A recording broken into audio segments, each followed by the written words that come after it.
Good morning guys, it's me again, Leticia's Kitchen. For today's vlog guys, magluluto ulit ako ng adobong baboy. So ito yung ating karne, yung 3 layer na karne ng baboy. So ito yung ating ingredients. Meron tayo dyan garlic, shallot at saka scallion. So ngayon ay mainit na yung ating kawali. Ilalagay na natin ang ating ingredients.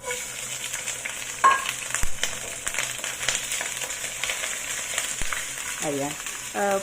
I-fry lang natin yan hanggang sa maging brown yung ating ingredients para mas masarap siya paglalabas yung aroma ng ating ingredients. So yan na guys, brown na yung ating ingredients. Ilagay na natin ang karne. Ayan. So i-fry lang din natin yan hanggang sa maging kaunting brown yung ating karne.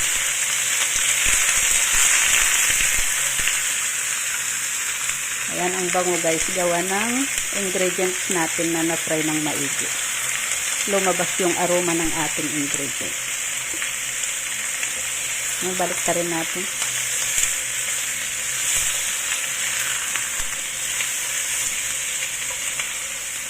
Ayan ang bango-bango ng ating niluluto.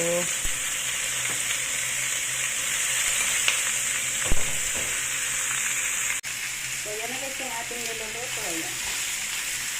Fry lang natin muna.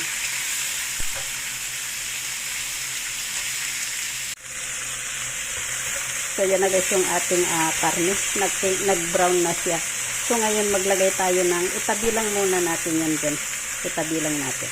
Tapos maglalagay tayo ng, i-caramelize natin yung sugar.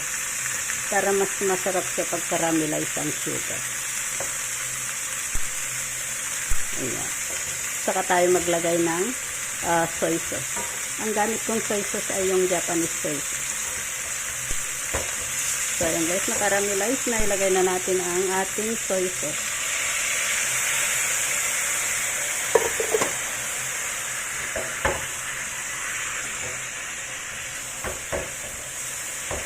Ayan, ang bango-bango ng ating niluluto. Ayan, tapos maglalagay na tayo dyan ng tubig. Ayan, pakulayan muna natin yung ating karne bago tayo maglagay ng tubig. Wow! Ang sarap guys. So ngayon maglalagay na ako ng tubig.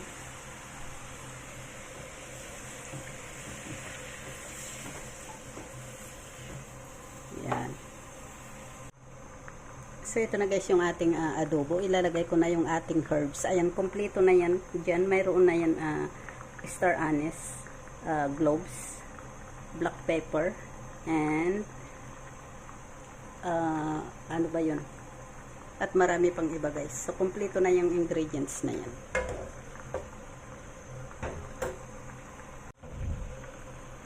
So ito na pala guys yung ating ingredients. Ayan, na ilagay ko na. Ito yung kompleto na yan sa sa herbs, kompleto na yan. Mayroon na dyan mountain pepper, star anise, 5 spice, cloves, and saka 5 spice. And then ngayon maglalagay tayo ng rice wine. Kasi yung rice wine yan din ang isang nagpapasarap sa ating niluluto. Ngayon ay tatakpan na natin at pakuluan natin yan ng mga 20 minutes.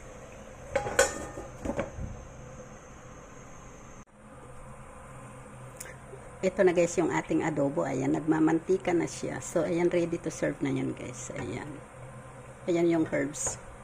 So ngayon i-serve na natin. Ayan. Mas maganda yung nagmamantika ang ating adobo. Dry lang siya. Ayan. Wow, ang sarap niyan guys. Dry lang siya. Hindi ko yan nilagyan ng sabaw. Mas maganda yung medyo dry ng kaunti. So, ayan na guys, nagmamantikang pork adobo. So, ayan na guys yung ating adobo. Thank you for watching. Please don't forget to click like and share. Thank you. Bye-bye. God bless.